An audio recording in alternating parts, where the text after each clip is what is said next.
You're listening to HerbMentor Radio by Learning Herbs. I'm Kimberly Gallagher. And I'm Tara Ruth. Today we're chatting with Lauren Morgan. Lauren is a community herbalist, a dreamer, an earth-based ceremonialist, an author, mother, and host of the Herbs and Dreams podcast.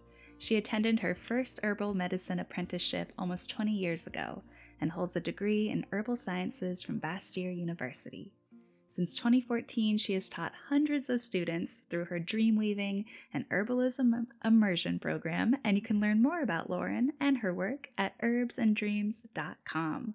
Welcome to HerbMentor Radio, Lauren. Oh, thank you. Thank you, Tara. And yeah, like I was saying before we started recording, thank you for being my new herbal sister. It's truly a pleasure to meet you. And I've heard your voice on HerbMentor Radio, and it's truly delightful to be here with you. Thank you so much. Yeah. And Kimberly, my sister. Yes. Here we are doing this together. I know. You never know where life will take you. Yeah. Yeah. I met Lauren years ago through a mutual friend who's an herbalist, and he introduced us. He's like, you two have to know each other. And I went out to Lauren's land and we walked around when you had Gwenna, still baby, strapped to your back. And she took me on the trails around her property. And then when COVID hit, I was like, Lauren, I need to sit out by the fire and listen to the earth. Like, this is really strange times. And can we start a circle? And so we did a circle called, what was it called? Children of Gaia. And we did several meetings where we sat and listened to what the earth was wanting to tell us during COVID times. And then just recently, maybe last summer, like not this last summer, but the summer before that, we were at the Northwest Herbal Conference, and Lauren was teaching a class on herbs and dreams. And I was like, oh my gosh, I'm going to go take that class. And so I took her live herbs and dreams class and then ended up in her virtual herbal dreaming class. And we've been having fun playing with dreams and especially plant dreams for a while now. And we're working on a class together that we're going to teach in the spring. So yeah, we're having a lot of fun partnering and learning with and from each other. So yeah, such a good connection, and really excited to have you here on the podcast today. And yeah, as I was looking at your website, you've got this great line that says, herbs and dreams are doorways to the wisdom within and beneath you. And I'm curious, how do you see herbs and dreams working as these doorways to wisdom? Yeah.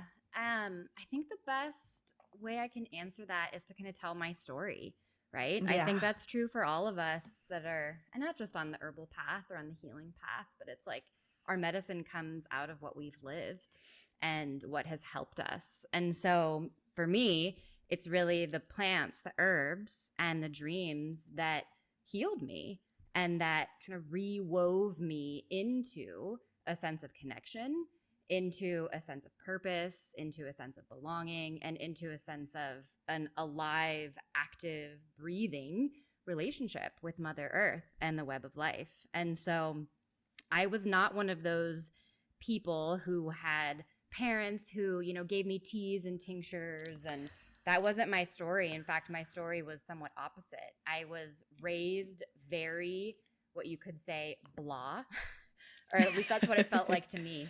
I was raised in the suburbs in a Catholic family, and I love my family and my parents dearly. We are very, very, very connected, and nothing is by chance, and they're my destiny parents. But I kind of surprise, Catholicism and like a blah kind of square way of life just didn't feed me. And so I spent a lot of my childhood and teenage years feeling really empty, honestly, and feeling really hollow and feeling really like something was missing. And that manifested as, is true for many of us, as depression and as purposelessness feeling purposeless and just longing. There's a longing in me. And so I was so blessed so blessed that at the young age of barely 20, I was a hippie living up in Bellingham, Washington, and I didn't know what I was doing, was just kind of, following the moment to moment. And there was this flyer for a botanical medicine apprenticeship at my local co-op. And something in me just lit up. And I called the beautiful woman. My first teacher was a herbalist named Molly Langdon, and she's still up there. And I got to spend that spring and some of the summer in apprenticeship with her in a botanical medicine apprenticeship. And it watered the seeds that were so dry in my heart and in my soul, and really did, heal me isn't even the right word. It reawoke me, it reconnected me, it rewove me into what my soul was longing for, which was somebody to tell me that, the plants are alive, and not only them, but the earth is alive. And not only that, but she's your mother. And not only that, but the whole web is your family. And so I have come to call that thing that happens when we study herbalism, right? It's like when we're out learning plant identification and harvesting and garbling and making tinctures and taking them in our bodies. Like, it's so fun. It's so fun and delightful. And that's a great blessing of the herbal path, is that it's just fun. But it also does this such deeper medicine healing to us. It reweaves us. It restores us. It reminds us that the plants are our kin. They are our family. And that, in my estimation, the earth is our mother, and the whole web of life is our family. And so in that, the herbs were for me, a doorway into wisdom. Wisdom being a sense of orientation in life that is beyond the little I, right? The little I, like, that's a cultural myth, in my estimation, that many of us born into dominant modern culture right now, we're kind of steeped in, which is that, like, that myth of individuality.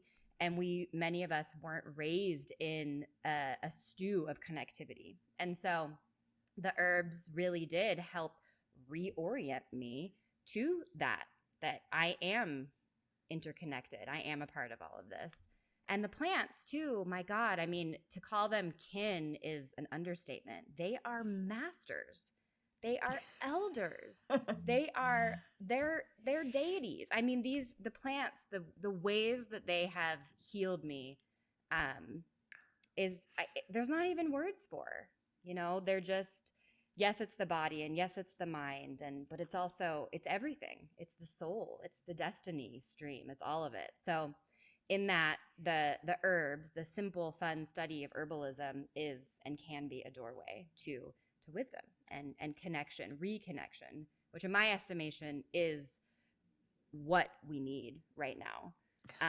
It is to be restored into that embodied experience, that knowing that, like, oh, we are all in this together. We're all in this together.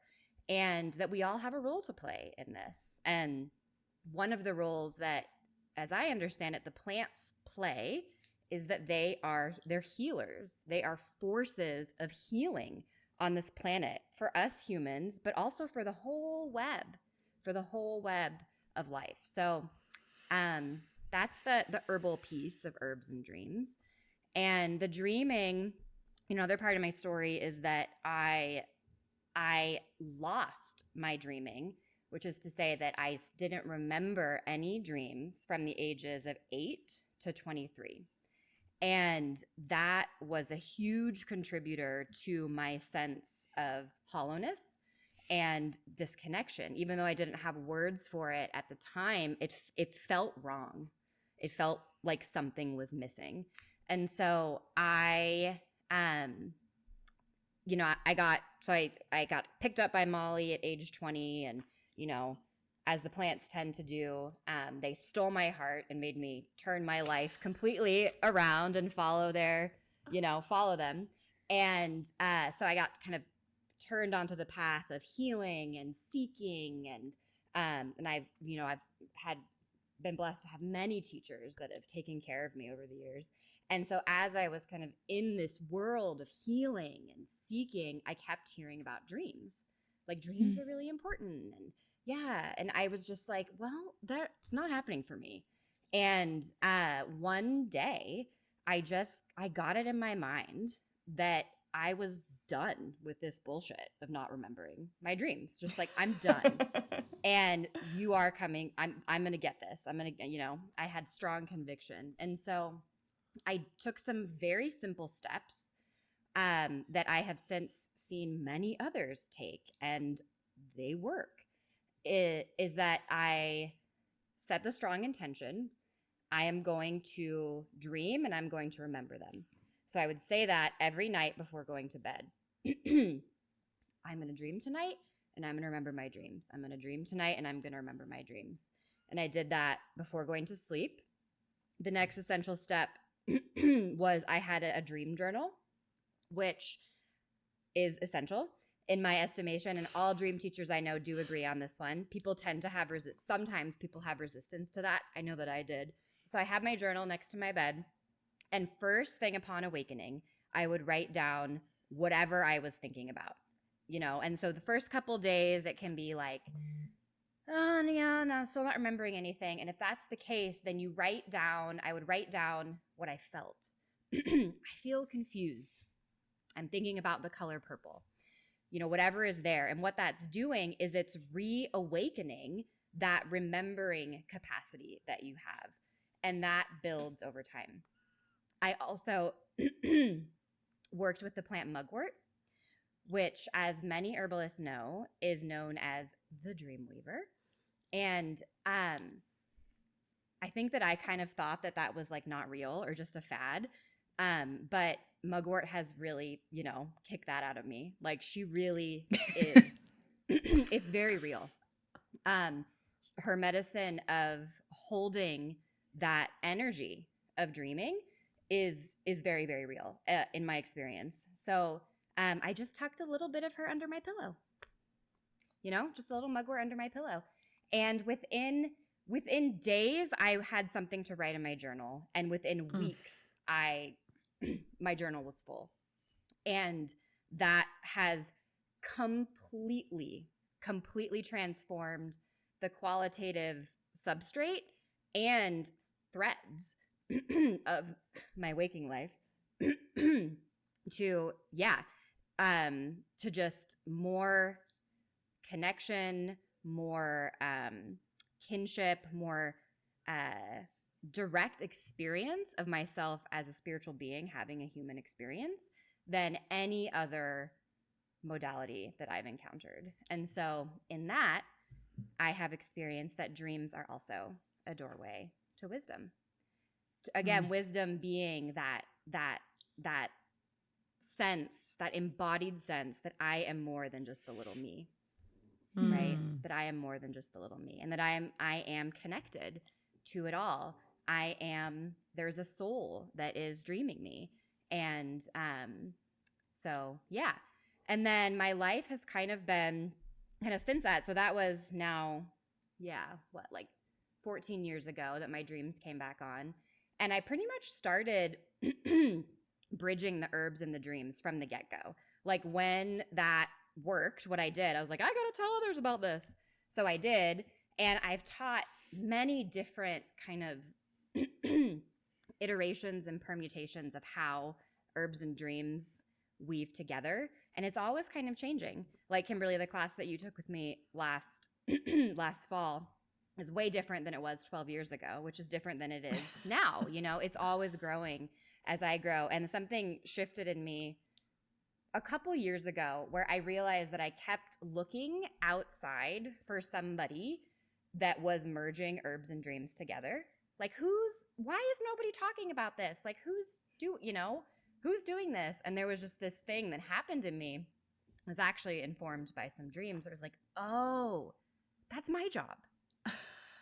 That's my job is to bridge them together. And so I have many different kind of perspectives that can be taken to answer that question of do they relate? And how do we as herbalists incorporate our dreaming into our practices? And how do the plants show up in our dreams? And what do we do with those visitations? And I have many answers to all of those, and I love talking about it. So that's kind of how it all came to be. It's just kind of came to be from my life. Mm-hmm. I so relate to that. Once I started getting really into plants, then I suddenly all this curiosity about my dreams started popping up for myself too. And I found that with so many of my peers when I was in herb school too. There's something about as you get more in touch with the magic of the plants and feel, their kinship and feel yourself in the web of life. There's this, for me at least, this natural curiosity that starts to spring up about dreams and just all these other ways that we're interconnected with each other. And I love how you weave those two together. And I relate to getting excited about mugwort right in the beginning there as I was, starting my herbal journey. I remember taking a cup of mugwort tea before bed one time, and I was like, this probably isn't going to work. And then I go to bed, and that night I had a narrator of my dreams, this man who was so loud that he woke me up because the volume was so loud in my dreams. I was like, oh gosh, I need to turn this down a little bit. And mugwort has this way of being unignorable. I couldn't ignore this dream. It was so loud. So I love bringing those plants in like that. And thank you for incredible. sharing. I might ask you to borrow that story someday, Tara, because that's a good one. Yeah. Of course. I just want to toss in about mugwort real quick that please, people have very different experiences with mugwort, and the same person can have different experiences at different times. And I've had that. And my understanding of that is that she really is working with the wisdom gate, the wisdom titration of a given person at a given time. And that that varies, based on where we're at, what we're dealing with, what the messages are that we need to receive, et cetera, et cetera. Like I've had times where, I've had, done mugwort dreaming ritual, and it's like, oh my God, I just had like 12 dreams and my brain is fried.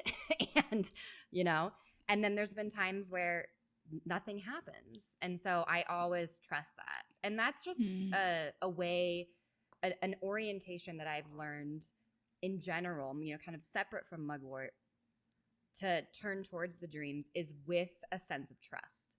Like that what is coming is what is needed for me now. And that can be all over the place. Like sometimes what I need in a moment is to do some shadow work. And even if I don't want to, like that's the piece right now, and sometimes it's to deal with my anxiety that I have at work, and so that's why I keep dreaming that. And sometimes it's to connect with my ancestors. And sometimes it's to go on interplanetary visitations. I mean, anything goes with dreaming. And so the way that I have felt that I've experienced to kind of encourage dreaming, to keep it up, is to just say, thank you, thank you, thank you, and trust that what's coming is what's supposed to come. And that's where we get into what I call, so the body of work that I do with dreaming I call dream weaving. And so the weaving half of dream weaving is what we do with the dreams when we're awake, the actions that we take, etc. And so, if you don't like the dreams that you're having, if I don't like the dreams that I'm having, what I will do is work with the dream that I am having, and then that will unclog my dream door so that I can, move on. And these are very, these are complicated topics, but that's a quick little tip. Oh, Kimberly, I'm so enjoying this conversation with Lauren. Thank you so much for bringing her on the podcast. Oh, I'm so glad. Isn't she's just so fun to listen to. Yeah, she's such a delight, and I love how she brings in this relationship building aspect with the plants and this deep embodied knowledge and wisdom. Yeah, I think that's one of the things that's just attracted me to Lauren is her deep relationship with the plants, how much she brings them into her life. I can see why that really drew you to her, because that's so much of the foundation of like HerbMentor and learning herbs, so much of the ethos behind just how you've designed all these incredible learning programs. I know. Yeah, like this is what we've been doing all this time on Learning Herbs is really making a way for people to get into relationship with the plants. And Herb Mentor is all about that. We look at one plant a month in our learning community and really take a deep dive into that plant through the challenges and the quizzes so that people can start to bring that plant into their lives and maybe into their dreams. Oh my gosh. Yes. And, it can also feel a little intimidating too. Like a whole month, I'm going to devote this entire month to this herb and do all of these things. But we make it really simple. We have courses like Materia Medica, where we just have like a 2 or 3 minute video about an herb every month, and then a little recipe and a little journal page, so you can just get a little taste tester about that herb, and then you get to decide how deep you want to dive, whether you want to bring that herb into your dreams, perhaps. Yeah, and the resources are just always there for you. So you can fit it into even a super busy schedule. You can dive in when you've got a little bit of time. And I think that's one of the things I love the most about HerbMentor is that you can learn at your own pace and you can learn about things that you are excited about in the moment. Yeah, it's such a comprehensive, rich library of just so many herbal resources. And I love having HerbMentor in my library whenever I want to look something up or whether I want to dive deeper with a certain herb. So if you want to check out HerbMentor, I highly recommend going to herbmentorradio.com, where we have a little discount for HerbMentor. Sign up there, check it out, and you'll get to see Kimberly and I on some nice meetup videos. You can say hi. We'd love to get to know you, so please join us there. Yeah, I can't wait to see you all on Herb Mentor. It's so fun to do the meetups and get to meet our members and answer your questions as you go along in your learning journey. So please do check that out and come join us on Herb Mentor. Yes. Now let's get back into this conversation with Lauren. I want to learn more about herbs and dreaming. Oh, I'm so ready. I know when I was doing the dreaming class with you, it really changed my relationship to nightmares because you were like, yeah, when you have a nightmare, it's just your dream weaver really trying to get your attention. Like you need to pay attention to what I'm telling you right now. And this is super important for you to listen to. So like to turn towards that nightmare and be curious about it. It's like my gut reaction when I have a nightmare is to wake up and be like, okay, I just need to completely do something different to forget that dream happened. Like I'll get up and go drink some tea or whatever, like whatever I can do to like get it out of my mind. But the whole idea of like being curious about that nightmare was so revolutionary for me to like, oh, this is what is it about this dream that might give me a message that could be useful for me in this moment? Yeah. So, yeah, I know that was really important for me. And I wonder, like, do you have other tips for people about transforming their relationships to dreams that might be disturbing or, if they're having trouble sleeping and they're not having dreams and yeah, just any tips for kind of that fraught relationship that you might have with dreaming. Yeah. Yeah. I guess what I want to say first is that we all dream. We all dream. If you're a human being, if I'm a human being, then our species has evolved with the capacity to dream. And so dreaming it's a natural part of our biology, and that we all are dreaming. So if you're wanting to remember your dreams, if you're feeling out of touch with your dreams, they haven't gone anywhere. You've just developed a habit of not remembering, which is a way of seeing what happened to me.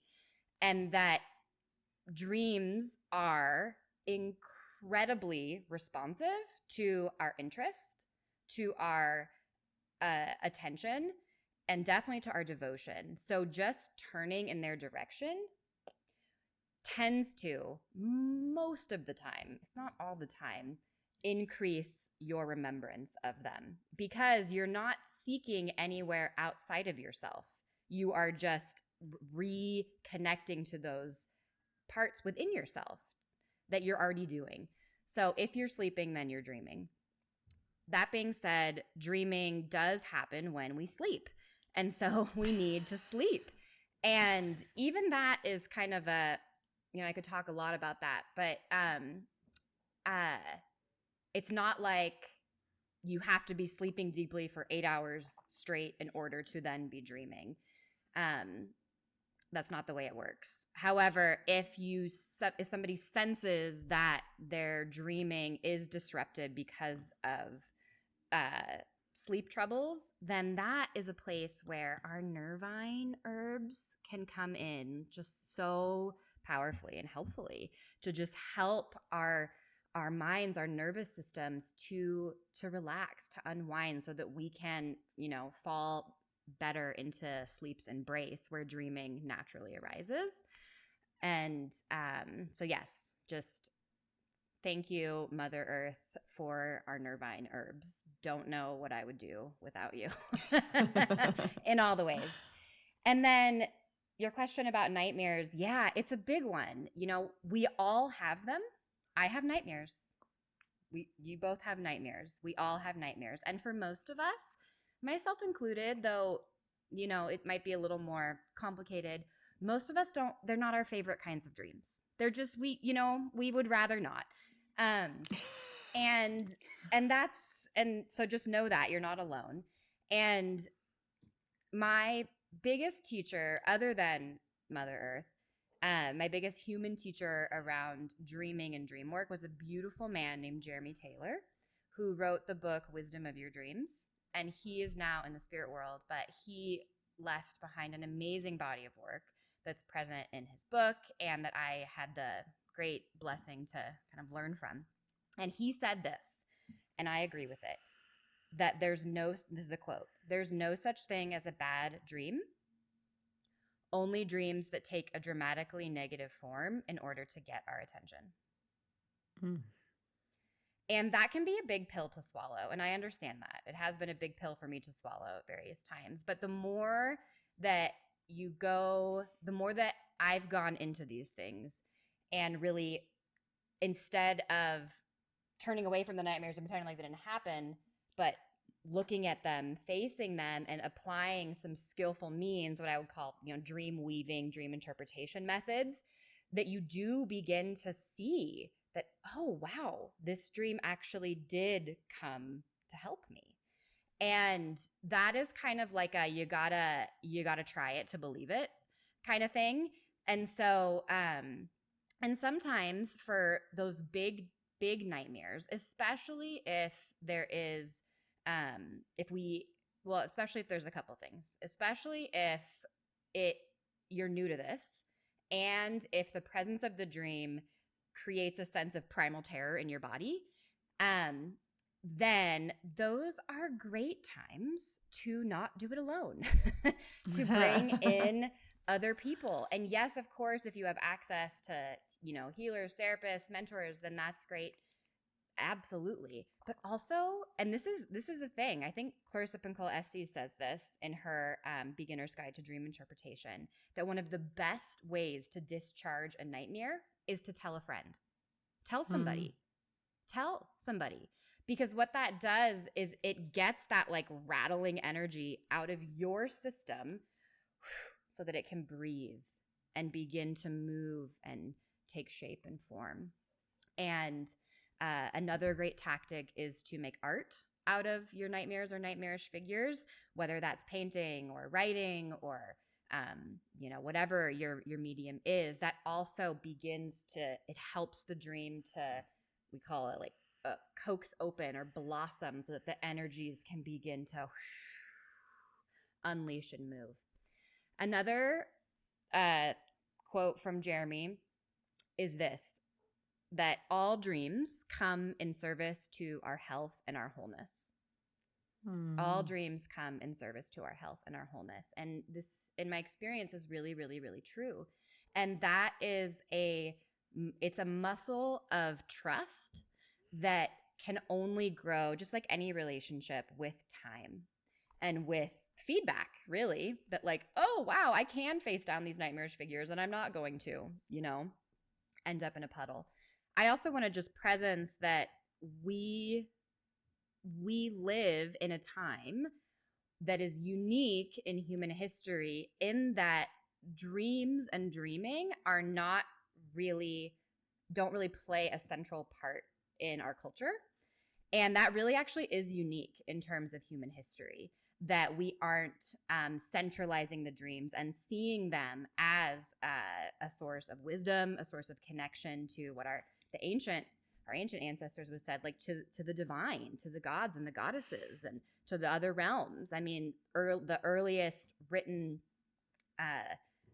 writings in human history, that's how dreams are described, as being connection points to the greater worlds. And so if it's a surprise to you that like dreams matter, then I'm not surprised, because we weren't raised in a dream-centric, many of us weren't raised in a dream-centric cultural conditioning. And so there is a step in the journey of kind of a remything or a rewiring around what dreaming is and why should I care about it, and then once you've gone through that kind of remything, then then they have you. And then then you're in for a treat, because it's not only are they a doorway to wisdom, but they're so fun. I mean, they're downright magical. So those are some wee little thoughts about Yes. For folks who are feeling inspired and are maybe wanting to just, start really being intentional with their dreaming practice, or maybe they've been at it for a while and want to deepen more. You mentioned mugwort before. You also mentioned some nervines that people can work with for sleep. Are there any other specific herbs that you like to work with when it comes to dreaming and deepening that practice? Yeah, definitely the mugwort. As I shared, rosemary is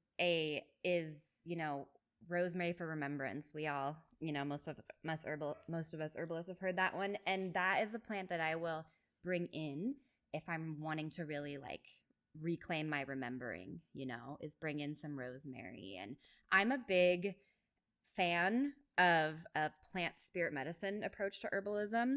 A little goes a long way, and these plants are very, very, very real beings. And so just bringing some mugwort or some rosemary in and sitting it by your bed, or if you have an altar practice, like setting it on your altar, can help with that kind of remembering awakening.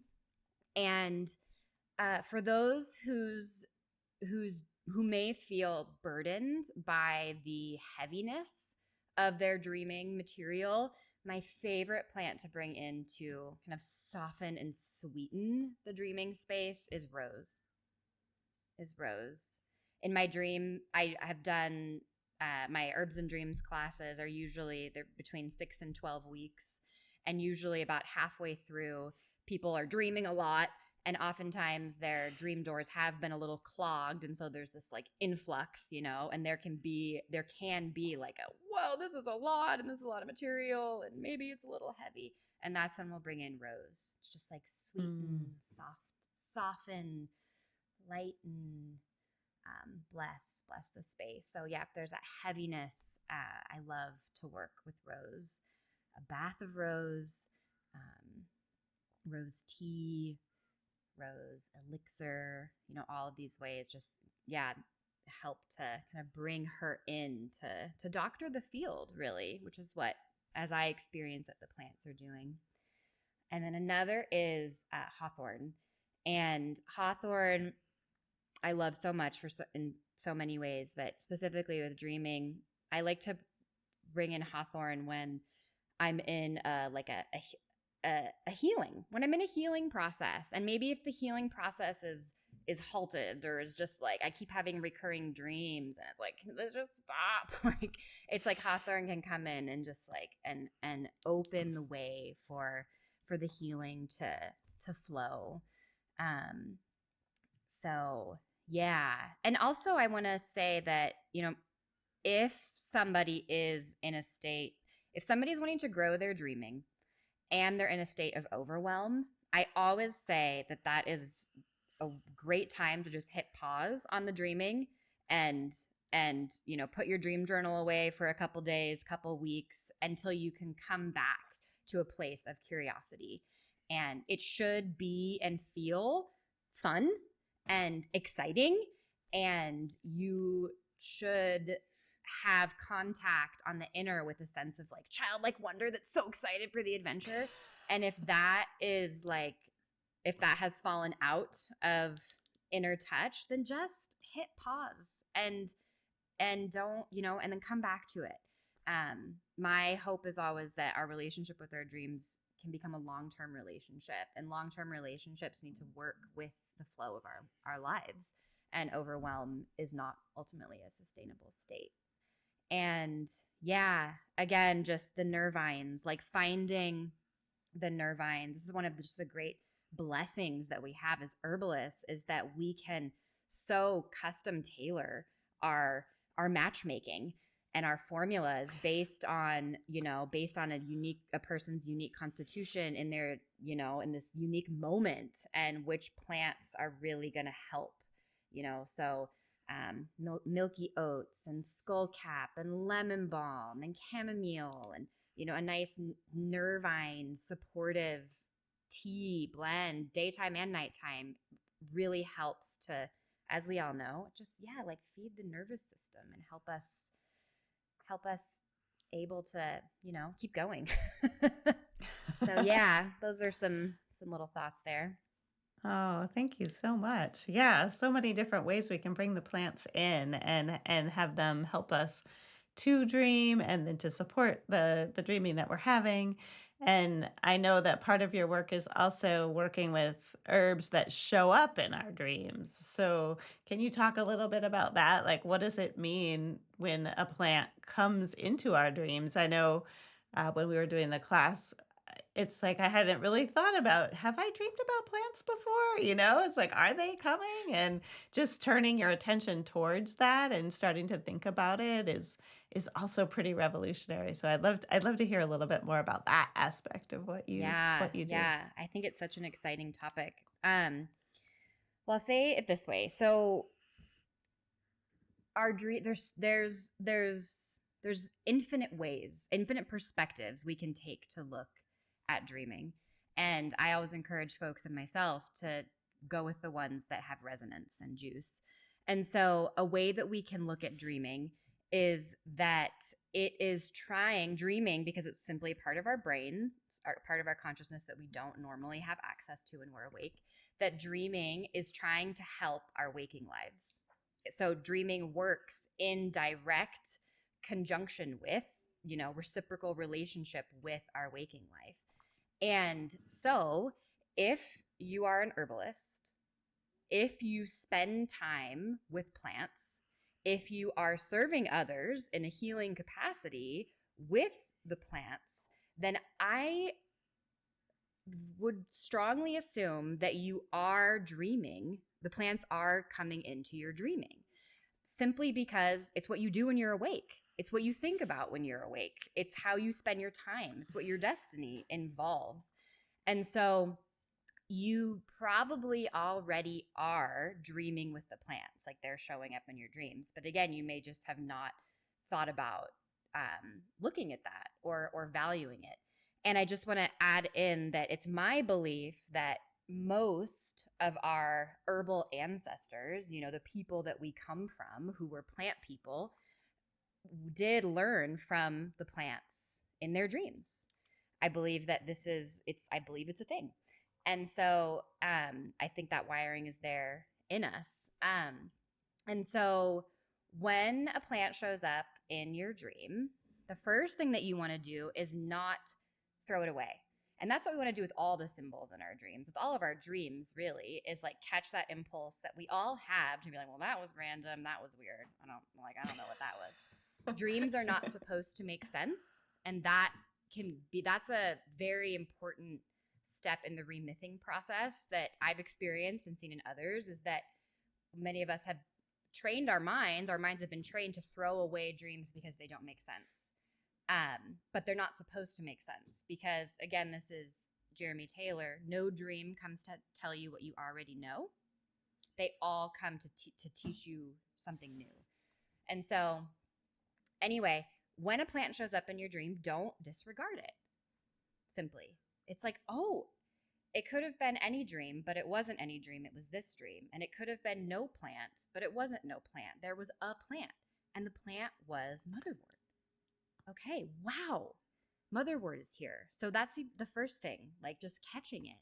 And then, as we herbalists know, the plants are very real beings. And when they show up in our dreams, we are very lucky. We are very, it is a gift. And so give thanks. Thank you, motherwort, for coming in my dream. If you have motherwort in your garden, then you might go and visit her flesh to flesh, and you might bring a little gift and say, thank you. Thank you so much for coming. Oh my gosh, I'm so grateful that you reached out to me. If you don't have access to her body, then you can send her a gratitude on the inner. Thank you, thank you, thank you. And then, so those are kind of the first steps. And then you want to see that dream as though, well, I'll say it this way. The plants, as I understand it, especially the herbs, the healing ones, they're healers. So they come to heal. And so in dream work, we say that within every dream, there is a seed of healing or medicine. Every dream comes to heal. And so it's very, very likely that if motherwort is showing up in a dream, it's because she's there as the healer of the contents of that dream, of the contents of that situation. And what that dream is about could be something that you're dealing with in waking life. It could be something if you're in a service role to other people or situations that is coming as medicine for that. But you want to kind of look at it in that way. And so do you go immediately and just guzzle motherwort because she showed up in your dream? No, you don't. If you feel called to incorporate her into your life, your situation, then you definitely look to your resources, right? Vet it. Like, is this safe? Is this appropriate? Is this good for me? And really, kind of do that due diligence. And if all of those things, check, then it might just be that she is coming to help you with a situation that you might be in, we'll say. And so that's kind of the first thing. But even that is just the tip of the iceberg, because with dreams, all dreams have infinite meaning. So they never just mean one thing. And what that means is that we can look at a dream from many different perspectives. So something that I'm really excited about that I've kind of developed and been working with is how it is that we can learn more about the medicine of these plants from our dreaming. Because when we are dreaming, when we're in the dream state, we're more receptive, we're more open, we're not beholden to our ego waking filters, so we can learn better. Honestly, the plants have a great way to teach us. And so a way that you can do that, if this is of interest to you, is to first consider, okay, the motherwort is here to help me heal this situation that I'm in. Okay, that we could call the personal perspective. But you can then kind of take your personal process out of it and just look at it all symbolically. Like, this is motherwort that's coming to teach me about herself, about fields that she can heal, situations that she can heal that maybe I wasn't aware of previously. And what I have found with this is that the amount of, or the quality of teachings that I receive from the plants in the dreams is so next level, like so much broader and yeah, and ways that I couldn't have received, when I was awake. And so then, if I have done all of that and looked to the dream and considered it in these ways, and then I now walk with that medicine that Motherwort brought in that dream. And so as an herbalist, if I'm in service to other people, and bringing the fruits of my relationship with these plants, then that dream walks with me. It walks with me, and I can share that medicine that came from that time she visited me in my dream. So, and really anything goes in the dream time. I've had dreams where plants have sent me emails. I've had dreams of one common motif that happens for me is that it's like the way my dream journal will read is like, all of this was taking place inside of a Devil's Club plant, so it's like a scene inside of the plant. I think that's the way that they have figured out to let me know, like, Lauren, this is a teaching dream. And sometimes they do actually give me direct teachings, like Cottonwood coming and saying, I help to heal the throat chakra. Wow, thank you. I didn't know that. And sometimes it's not as overt. Sometimes they just show up. I had a dream. I was wearing a dress that had roses on it, but I knew, I was like, oh, this is Rose. This is her teaching me. And so much about it, and this is true for dreaming in general, not just with herbs, is about our receptivity, the perspectives that we take, and the due diligence that we do when we're awake to receive the medicine that's coming in the dreams. So that's a little bit. Thank you. Wow. Oh, this is getting me so excited to get back into my dream journal. I'm thinking back to, you were talking about, in your early 20s, just diving into the plants and dreaming. And I want to go back to that time. And I'm wondering if there were any plants in that time in particular that like really, you had these pivotal connections with, or like these were some of my first herbal allies that were these gateways into my herbal path. Yeah. So many come to mind. I will say this, that my first herbal teacher, which was back when I was a child, and of course I didn't have those words for it, but was Cottonwood. I had a grandmother Cottonwood tree that grew, she was huge, that grew outside of my childhood home. And it was kind of like what I was describing with that dream motif. It was kind of just like my life was in her. Like she was huge and covered our whole backyard, and and like we smelled her and got her buds stuck on us. And anyway, she's really, really been a lifelong, deep, deep ally for me. She's got those heart-shaped leaves that at times when I've really needed it, when I've been in doubt about maybe a choice or a situation, her through seeming magic, I'll see a heart-shaped cottonwood leaf that just is on my windshield or whatnot. And what she has taught me is to trust my heart, to trust the wisdom that's in your heart. Your heart knows the answer. And so she has been a great, great teacher of mine, and also just so freaking medicinal. If there's been years in my life, and I'm an herbal teacher, where the only salve I've had in my home is balm of Gilead, cottonwood bud salve, because that salve just does it all. Heals the infections and the sore muscles and the diaper rash and the acne and the pain. Really just such a healing powerhouse, the cottonwood poplar buds. And then another long teacher favorite buddy is hawthorn.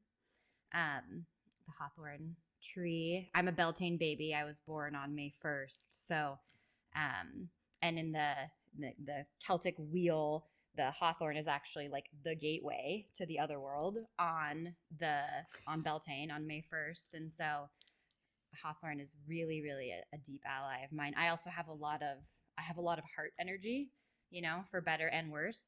And so hawthorn really has been my teacher about kind of smoothing out that heart energy, how to like be open-hearted but still maintain myself with boundaries and protection. So yeah, those are just a couple that come to mind. Thank you for sharing those. Those are two of my favorites as well. I feel like, Same. yeah, I remember sitting by a cottonwood tree for day after day after day. It was my first secret spot as I started to get into like connecting with nature, was next to this cottonwood tree by the lake. And yeah, they just become part of our lives, these herbal allies. It's amazing to have the relationship with the plants. And I think one of the other things that impressed me about your work, and I know we're getting towards the end, so maybe we're wrapping up a little bit, but is like bringing things from the dreams into your life, like making the dreams part of your life, like what you learn from the dreams, and that starts that weaving process that you've been talking about, just touching on a little bit. So I wonder if you could talk a little bit more about that, the weaving part. Yeah. Yeah. So yeah, it's like the dream weaving. The dream part is like, I'm a dreamer. I'm going to remember my dreams. I'll write them down, that like remything that I was talking about. Just like, okay, I'm a dreamer. I have a practice of recording them, catching them. And then there's this whole huge section, which is seeking and making meaning. So, like, how do we figure out what these seemingly random images, stories, symbols mean? And that is a huge topic and a really, really, really important one that we have techniques for translation from the dream world. And there are many people have, or many of us have kind of different ways. And I don't think we'll go into that now, but you got to have some way of interpreting, whether that's through learning how to re-enter your dreams or how to free write about your dreams, or if you're blessed enough to have a dream circle with other kind souls, then people can share their thoughts. And that's the kind of seeking and making meaning. And then once we feel, and I use that word on purpose, feel as though we have found a meaning that has resonance, that has juice. In dream work, we often call that the aha. The aha is like when my body is like, oh, it's like, oh, there's resonance here. And whether that's heart flutters or tears or goosebumps, it's like, oh, this is a path to follow. Then we follow it, and we have to do something with the dreams in order that they can live and breathe in this world. And that really is how, by taking action, that's how we can weave our lives, which is to say, create this world, which is to say, like, dream this world informed by dreaming's wisdom, dreaming's broader perspective, dreaming's sense of interconnection and coherence, dreaming's connection to the Earth Mother, to the whole web. And so we have to do something with and from the dreams that come. And that something can be, all over the place, whether that's if you dreamt about that you were wearing red shoes, wear the red shoes, see what happens. If you dreamt that you were sitting on this beach that you used to go to when you were a child, and if you can get to that beach, go sit there, see what happens. Those are kind of more easier action steps that are more literal, but there's also, there's more subtle ones as well. But it gets to a point, I'm at a point where it truly feels as though life is completely a dance between the dreaming and the wake. Like, what am I dreaming and what am I creating? What am I choosing? Like, Kimberly, even our connection, has been seeded and guided by dreaming's wisdom and love. And but that's the money spot. It's like, oh, where my heart wants to go, and like the dreaming is informing that. And so a few quotes from the great and mighty Carl Jung, who was a masterful global dream teacher, did so much for collective consciousness, bringing dreaming back to the people. He said this, that dreams are the facts from which we must proceed. Dreams are the facts from which we must proceed. And he also said that we have forgotten the age-old fact that God speaks chiefly through our dreams. So, for an example of that, like dreams are the facts from which we must proceed. I wrote a book. It's just turned a year. It's called Seasonal Herbalism, A Beginner's Path to Medicine Making and Dreaming with Mother Earth. I did not set out to write a book, but I had 3 dreams that I was holding a book called Seasonal Herbalism in my hands. And I know that 3 is a number. And it was just, and as I finally just, I was like looking at it, it's like, oh, okay. Yes, I get it. Yes, that does tie in like so many things. That's brilliant. Thank you. I wouldn't have thought of that. And set about weaving or creating that in the world. And so, and that's a thing. If anybody listening is a creative, and I mean that in the broad sense, like we're all creators, then creating with and from inspiration that comes in the dream time is powerful. It's powerful. So, yeah. Lauren, thank you so much for joining us on HerbMentor Radio. You mentioned your book. We've talked a little bit about your class, and I'd love to know as we wrap up if there's any offerings you'd like to tell our listeners about and where they can find you. Yeah. So I'm at herbsanddreams.com, HerbsandDreams. That's me, herbsanddreams.com. And I'm just kind of moving, again, seated by the dreams, moving into doing more distance teaching. And so I have on my website a few audio courses that I have out. The Dreamweavers Foundations audio course is basically like what you need to know to start having a dreaming practice. And I made that course because so many people have asked me over the years, like, how do I do it? And that was my answer. And I also have newly released a Dreaming for Herbalists audio course, which is like, everything that I've learned about how, as an herbalist, to weave and incorporate the dreaming into our practice and walk as herbalists. So I'm really, really excited about that. And I have coming up in February, for the first time, I'm doing a dream. It's called Dreamweavers Circle Teacher Training, where I'm going to be sharing with others, teaching others how to hold a dream-centric, soul-centric dream group space. And that will be online. And yeah, my book, Seasonal Herbalism, is on my website. It's also on Amazon. And Kimberly and I have been cooking up for many months. Again, we didn't know exactly how, where, what, why, but a co-creative offering that is going to be offered through Learning Herbs on what we have both learned about a feminine way into herbalism. I think our working title is Rhythms and Relationships. So yeah, we're super excited. Yeah. So those are some little. Oh, and then I have a podcast, the Herbs and Dreams podcast, that is on all the major podcast platforms, where I dive deeper into dream teachings and plant stories, and yeah, that's kind of my newest big creative offering. It's so fun. Podcasting is so fun. Yes. So fun. So yeah. Oh, perfect. Well, thank you so much for joining us, Lauren. It was such a treat to get to meet you and dive into the dream weaving space with you. Thank you, Tara. Yeah, really a pleasure to meet you. And yeah, thanks, Kimberly. Always a pleasure to be with you, Lauren. Yeah, thanks for coming on our podcast. Yes, and just a reminder to the listeners, you can stick around for an herb note after this. Welcome to Herb Notes. I'm Tara Ruth.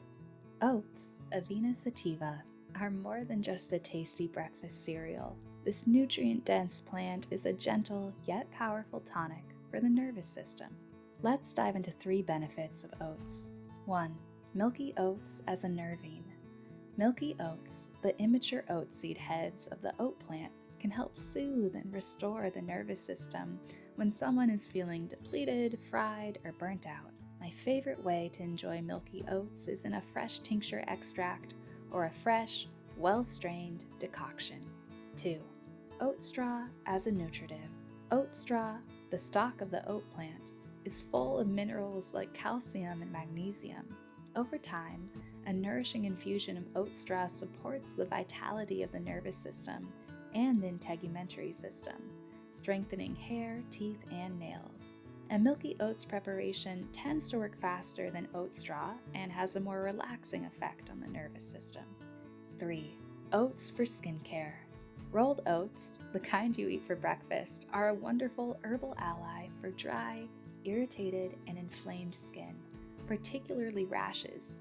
You can tie up a handful of muslin cloth, soak it in water, and apply it to the affected area. This is also a nice preparation to apply to non-irritated skin because it feels so relaxing and soothing for the skin. And just a few notes of caution with oats. Oats should probably be avoided by those with celiac disease or those who are sensitive to gluten, though gluten-free oats may be tolerated. This sensitivity to oats may be due to similar proteins found in wheat and oats, or because the 2 grains are often grown in rotation in the same fields and processed in the same facilities. Want to learn more about the benefits of other common herbs? Click the link in our bio to grab a free deck of our top 12 herb notes. You'll learn all about herbs like elderberry, chamomile, and more. This has been Herb Notes with me, Tara Ruth. Catch you next time. HerbMentor Radio is a 100% sustainably wildcrafted podcast, written, performed, and produced by me, Tara Ruth, with sound engineering by Rowan Gallagher. Visit HerbMentorRadio.com to subscribe on your favorite podcast app and find out how you can be a part of HerbMentor, which is a website and community that you gotta see to believe. HerbMentor Radio is a production of LearningHerbs.com, LLC. Thank you so much for listening.